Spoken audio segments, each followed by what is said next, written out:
The movie begins in Leningrad in 1940. A young woman named Anya works as a seamstress in a factory where a young machinist named Vasily, who is very serious, notices her and even asks her to introduce him to her only relative, her brother Peter. However, Anya asks for a little more time, and the young man agrees to wait until the next day. But as the girl leaves for her lunch break, he quietly follows her, admiring her. Anya walks down the street, looking at a dirigible hovering above, from which German journalists are filming the city below. At this moment, a tram driven by Peter pulls up to an intersection. Suddenly, Anya realizes that a fast-moving truck is about to crash into the tram, and her brother will likely perish. Frozen in fear, she suddenly emits light waves that lift the truck into the air and throw it away from the intersection. The tram's windows shatter, injuring people, but a major accident is averted. This entire incident is captured on film by the journalists in the dirigible. As the shocked people try to recover, Peter jumps out of the tram, grabs Anya, and quickly takes her away. The girl regains consciousness in their shared room. Peter packs their belongings, urging his sister to flee Leningrad, although she is reluctant, since they have already had to move several times due to her supernatural abilities manifesting at the most inappropriate times and attracting the attention of the authorities. Peter asks her to control her powers, but Anya is unable to master them as they are beyond her control. At that moment, representatives of the People's Commissariat for Internal Affairs burst into the room and arrest the siblings. An investigator named Iwan arrives at the scene. He interviews the victims, and one of the women recalls the strange girl standing at the crossroads. Back at the office, Iwan begins interrogating Anya, but she cannot provide any concrete information. She insists it was just an unfortunate accident. Then, Iwan shows her photos from their previous residences, where strange incidents and destruction occurred, prompting the siblings to move hastily. The investigator is willing to believe she is not a criminal, especially since he has also witnessed something very strange in his life. However, Iwan is unable to elaborate as his superior, Petrov, who turns out to be his father-in-law, takes Anya and leads her to the secret facilities managed by Professor Alinsky. The scientist welcomes the girl, explaining that she is special and that now they will study her abilities. However, Anya refuses to cooperate until she sees her brother, and Alinsky promises to arrange a meeting for them. Meanwhile, Iwan cannot calm down. Although Petrov demands that he forget the incident and focus on other matters, he had already barely managed to suppress his absurd report about an incident in Madrid. Returning home, Iwan tries to tell everything to his wife Vera, but she asks him to take a vacation and forget everything that happened. The action shifts to 1936. A group of Soviet soldiers, including Iwan, engages in battle with Spanish fascists in Madrid. Suddenly, a man in a strict coat and hat wearing a strange mask appears before them. Looking at the soldiers, he utters something incomprehensible, after which Iwan's comrades start shooting themselves one by one. Only Iwan finds the strength to shoot at the man in the mask. The man quickly disappears, leaving Iwan amidst fallen comrades. The year is 1940. A man in a mask named Nyman and his assistant Katerina arrive in Munich, where the woman meets a Jewish boy named Baruch on the street who plays chess brilliantly. She offers him a ride with them, noting that he can always leave if he does not like their school. The orphan agrees and gets into the car, where Nyman utters several hissing words, causing Baruch to fall asleep instantly. Nyman agrees that the boy is brilliant but by no means possesses superpowers. However, Katerina is determined to help the boy. Meanwhile, in Moscow, Professor Alinsky leads Anya to the laboratory where she will be studied and, fulfilling his promise, brings her to a cell to see her brother. Peter again asks her not to show her abilities, and she promises to write to him. Baruch is brought to an ancient castle owned by Nyman. The boy is laid in a hammock in a hall inhabited by many other teenagers. But when the adults leave, he wakes up and is frightened by the dark silhouettes surrounding him. Back in Moscow, Professor Alinsky leads Anya to a separate room, more like a cell, and locks her inside. He then reports to Petrov that he has never seen anything like it. The girl is a scientific discovery, a unique case to which the chief objects stating that she is a new weapon. Later, Anya is subjected to various tests, but she shows nothing special. Iwan cannot forget the incident and studies everything related to the strange explosion. The video footage of the accident also reaches Nyman, and he decides to fly to the USSR. There, the man is taken to meet Professor Alinsky. Nyman introduces himself as a worker from the Ahnenerbe organization and immediately determines that the professor is terminally ill. He offers to ease his pain if the professor allows him to speak with Anya. Elinsky does not believe in his abilities, but Nyman utters something, and glowing waves emanate from him, enveloping the professor and causing him to lose consciousness. Taking advantage of this, Nyman searches his desk and takes some papers. Soon, Elinsky regains consciousness, but strangely feels no pain. He agrees to arrange a meeting with Anya and leads the German to the laboratory. Nyman approaches the girl and secretly shows her an execution order for her brother. Then, waves of unprecedented force begin to emanate from the girl, literally blowing up the entire laboratory. Nyman grabs her and escapes. Iwan sees from the window a man in a hat whom he immediately recognizes and runs to the laboratory, where explosions are heard. But Nyman and the girl are nowhere to be found. The narrative shifts to 1924 in a remote Karelian village. A woman lives with 2 children, Peter and Anya. One day, they go with the village boys into the forest. Suddenly, a pack of wolves leaps out at the children. The children freeze in fear, but waves emanate from Anya, scattering the beasts. When the men arrive at the clearing, they find the girl unconscious. In 1940, Petrov enters the devastated laboratory, where people are connected by tubes into a single organism and marked with the letter M. At first glance, this structure was not damaged by the explosion, as the injured Elinsky, lying nearby, confirms. The professor reports that Anya caused all this and refuses to continue the experiments. Then Petrov shoots him. Afterward, he goes to Elinsky's colleague, whom everyone simply calls Professor Lyubov. Petrov asks her to activate Squad M. Learning about the professor's death, the woman refuses to help Petrov, but he reminds her of her family, and Lyubov reluctantly agrees.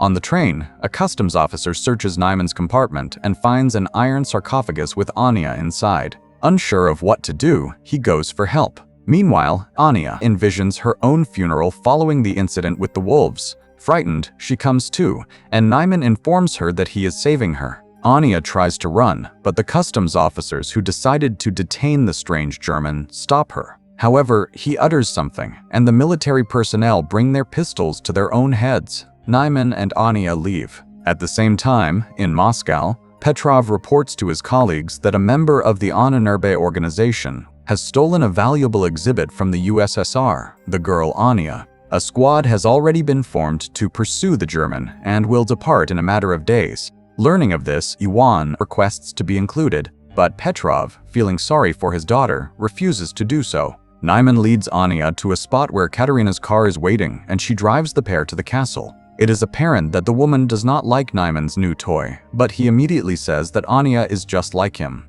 At the castle, they are greeted by children whom Nyman calls his army. Anya is escorted to her room, and Nyman finds a guest in his office, Admiral Canaris, who is very interested in the scientist's research. However, today he has come to express his displeasure with Nyman's sabotage in the USSR, as it could start a war. Nyman reassures him and invites him to a formal dinner. Meanwhile, Anya is startled by a sound and sees Baroque in her room, trying to open her window to escape the castle. Katerina and Nyman appear and stop him, while Katerina takes the boy away. Nyman tries to convince Anya that the castle is a paradise and that no one wants to leave of their own volition. Katerina brings Baroque to a bedroom, reminding him that he must speak only German and not tell anyone his real name if he wants to live. But when she leaves, the other teenagers attack him. In Moscow, Iwan asks his wife to help him get enrolled in the squad, after which he goes to Professor Lyubov. He is interested in whether hypnosis can make a person do what another wants.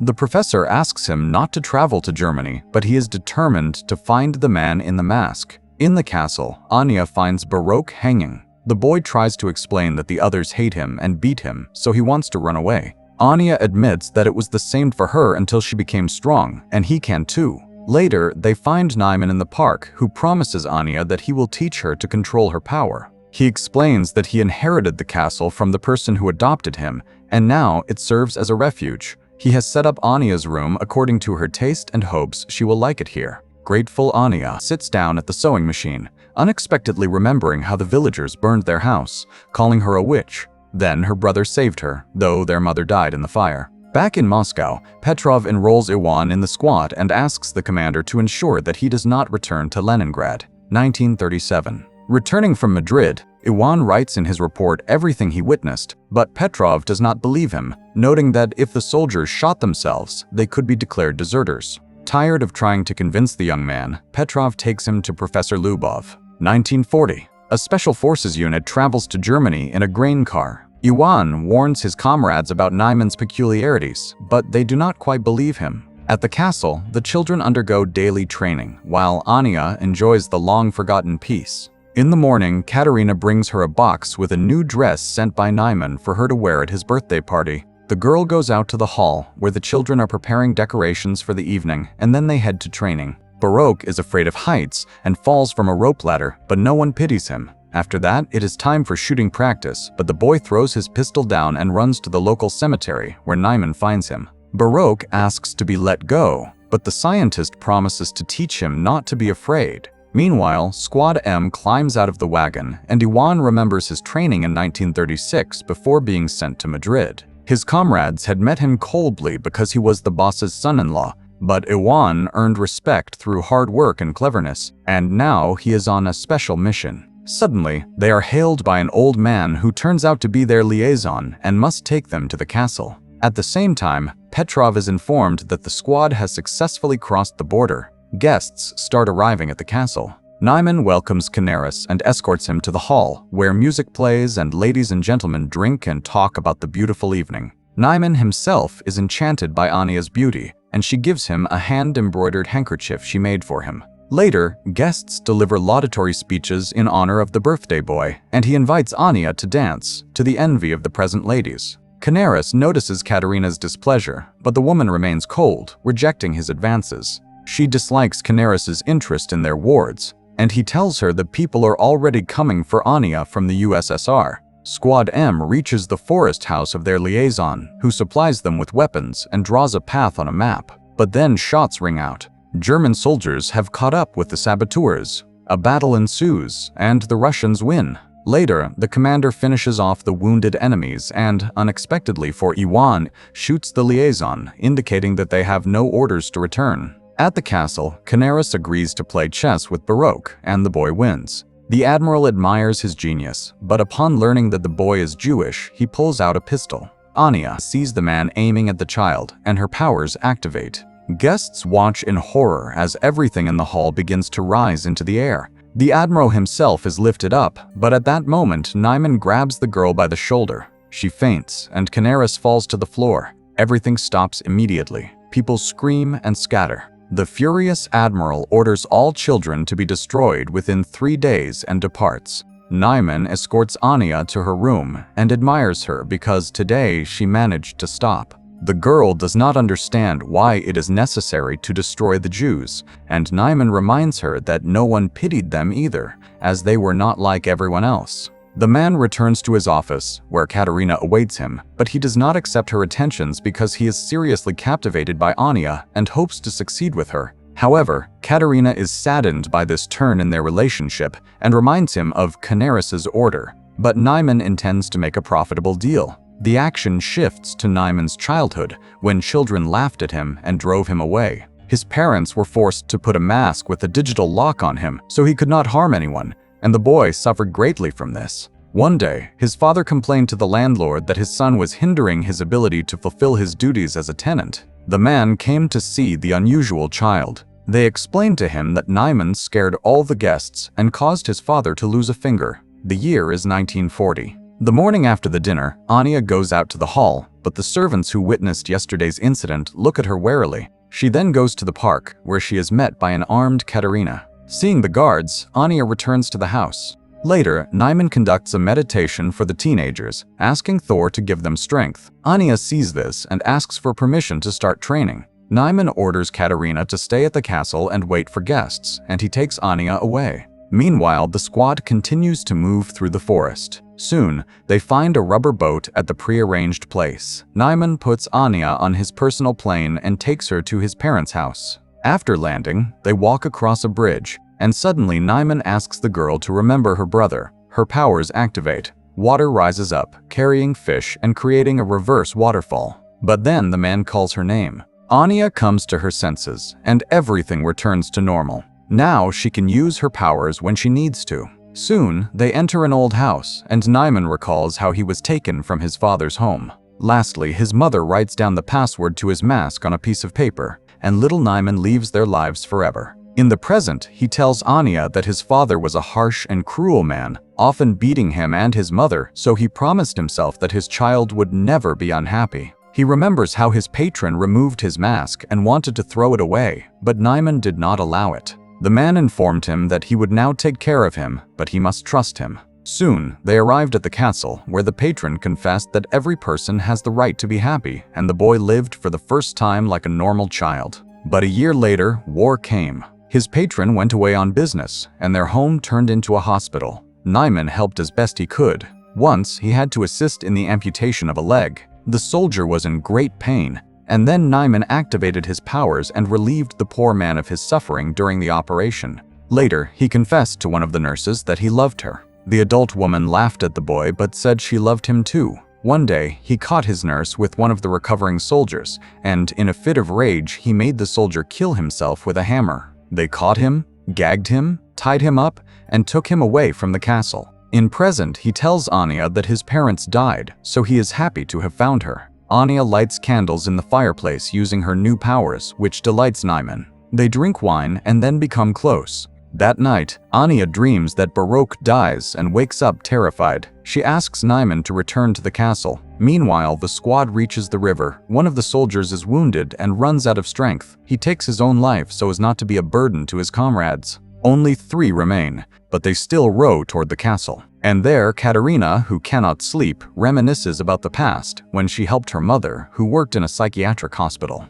One day, they brought in a tied-up boy named Nyman. She freed him, and he promised never to harm her. The year is 1936, Leningrad. Petrov attends a lecture by Professor Ilinsky, where he discusses a significant discovery in the field of controlling human memory and emotions. Ilinsky's colleague, Professor Lyubov, is inspired by the future changes, as people with good mental health will be able to work better and create a brilliant future for themselves and their children. The Project M envisions a new society where happy people with immense productivity and willpower will live. Petrov asks about the use of these discoveries in the military sphere, arguing that if a new society is to be built, it must be able to defend itself. However, Lyubov categorically opposes totalitarianism. After the lecture, Petrov offers Ilinsky full support for their program if he agrees to operate under military offices. But Ilinsky sends him to Lyubov as the ideological inspiration behind the project.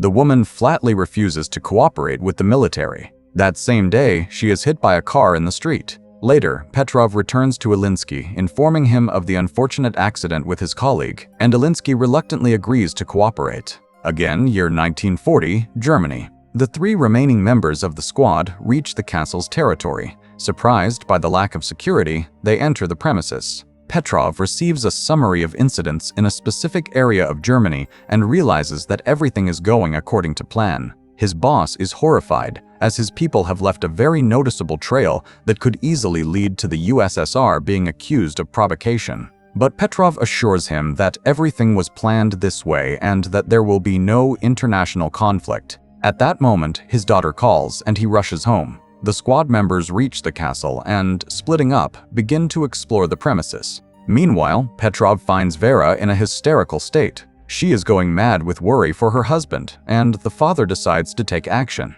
At the same time in the castle, Katerina reads a book to the children. Seeing her nervousness, they calm the woman. She orders lights out and leaves. Just then, Iwan enters the hall from the other side. Seeing the children in front of him, the man lowers his weapon and leaves. The children remain motionless. The soldiers continue to explore the castle. Now the squad leader enters the hall with the children, but he does not lower his weapon and prepares to shoot. Then, the children attack first. The commander fires in all directions, but the teenagers throw their clothes at him and knock him down. The eldest orders the pistol handed to Baroque to kill the enemy, but the boy cannot shoot the man. The commander manages to wound Baroque with a knife before being killed. The children carry the bleeding Baroque to the bedroom, leaving the soldier's body on the hall floor. The 3rd squad member, a female warrior, finds Katerina's office and engages her in a shootout. Katerina flees, but the woman catches up with her, and they fight. The woman is defeated when Katerina pushes her away. Seeing her opponent unconscious,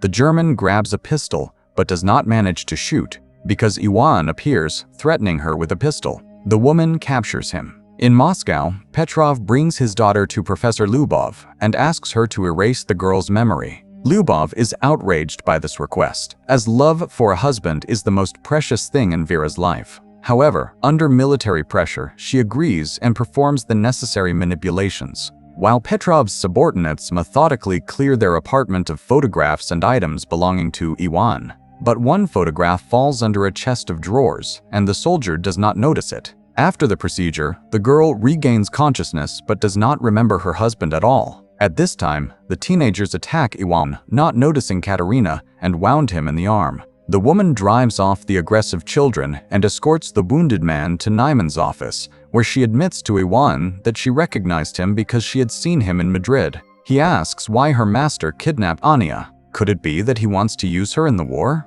Katerina assures him that he still does not understand. People are petty and greedy creatures fighting for power. Naiman is unique. He is ready to seize all power on Earth to save the world from war. Meanwhile, Naiman and Anya arrive at the castle and find a wounded woman on the threshold. Naiman finishes her off with a pistol while Anya runs to the bedroom to the teenagers and finds Baroque dead. At this time, Iwan is bandaging himself while Katerina explains that they teach the children survival by developing their skills because their destiny is to save the world under Naiman's leadership. The woman offers to help him escape if he will help her, but before Iwan can hear her out, Naiman enters the door. The Russian immediately picks up a pistol and takes the woman hostage. However, the German informs him that he does not care about her fate, which visibly upsets her. At that moment, Anya runs into the office and uses her power to knock Iwan off his feet. But when she recognizes the man, Naiman quickly takes her away, leaving the Russian with Katerina.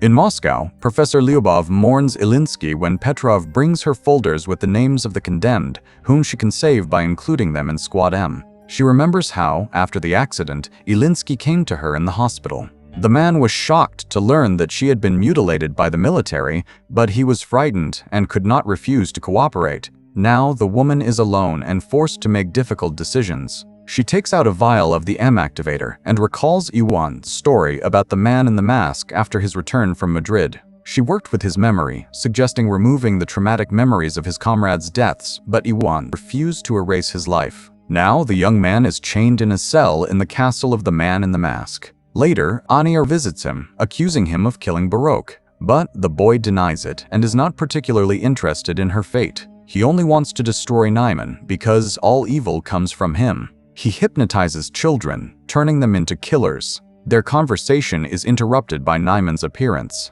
After sending Anya away, he thanks the young man for revealing his vulnerability, as he is the only one who could stand up to him. To prove it, the scientist shows the finger shot off by Iwan in Madrid. He too is special, and Naiman really wants the Russian to join his side. Yes, he killed his friends, but it was war. He came to Ananurbe to find gifted people. Anya is like him, and they are the future. He asks Iwan to admit why he is immune to his hypnosis. Then Iwan reveals that there is a whole squad like him, Squad M. There are many of them, and they will all be here soon, so Naiman cannot hide. After talking with Iwan, Naiman finds Anya in the castle's backyard. The girl asks him to hand over all affairs to Katerina and to leave this place forever. But Naiman does not want to run because they are extraordinary people, and when they are together, they are unbeatable. He asks for her help in defending their new home. Later, he thanks Katerina for managing the situation and confesses that he is glad she was not hurt during the Russian raid.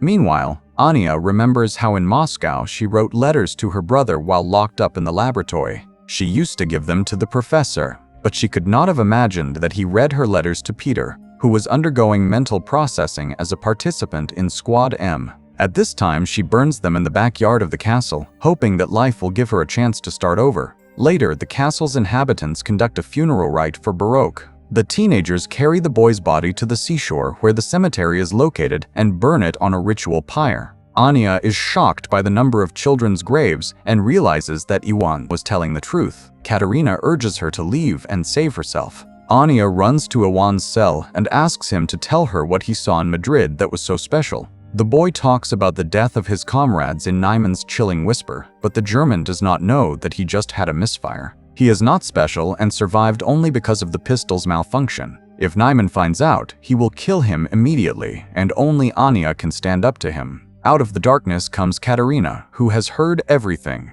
She will let them go if they leave forever. Nyman is planning to sell the children to Canaris, and Anya can do nothing about it. They are weapons, and it is high time the Russian understood this. But Anya runs away, while Katerina frees Iwan from his chains and advises him to make sure the German never finds them. Meanwhile, in Moscow, Petrov enjoys his daughter's good mood, hoping she will meet another man, marry, and give him grandchildren. The girl is lively and cheerful, unaware that the photo under the dresser awaits its moment. At this time, Nyman orders the Russian man to be killed and goes to look for Anya. Meanwhile, Katerina leads Iwan to her car, where Nyman's guard catches up with them. He engages in a fight with the Russian, and when he is about to kill him, Katerina attacks the guard. The guard is much stronger, and Katerina has to shoot. The teenagers hear the sound and run into the courtyard, while Katerina puts Iwan in the car and drives him away from the estate. Nyman finds Anya at the cemetery.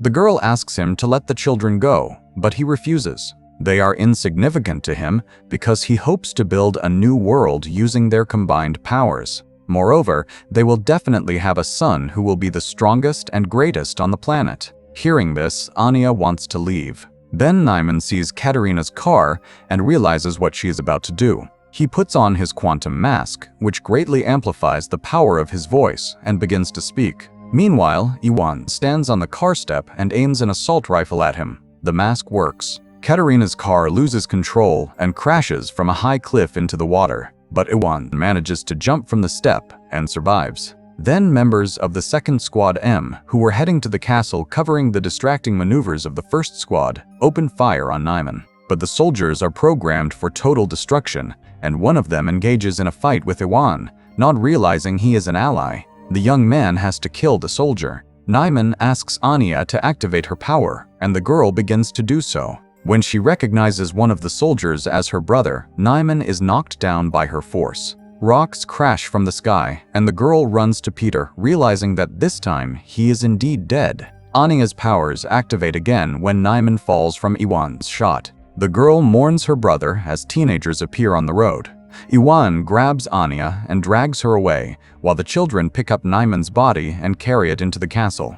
The Russians run to the airplane and manage to take off at the last moment. 9 months later, Nyman, who survived the injury, listens to Hitler's speeches and experiments with a new kind of influence on people, broadcasting his voice through radio equipment. Meanwhile, in Anya's native village, a bearded Iwan arrives from the woods as his woman is about to give birth. Pregnant Anya is dragged into the village, where women come to help. As the birth proceeds, an announcement about the start of the war with Germany is broadcast from the speakers. Later, surrounded by streams of power, Anya gives birth to a healthy baby boy. Nyman is immediately informed by a fortune-telling girl. Then one of the villagers recognizes Anya and hurries to tell his fellow villagers whom they have just helped. But Iwan stops him as bombers appear in the sky, from which a large number of paratroopers descend. Thanks for watching. This is Plot Core, where movies hit harder. Like, subscribe, and stay tuned for more epic recaps every week.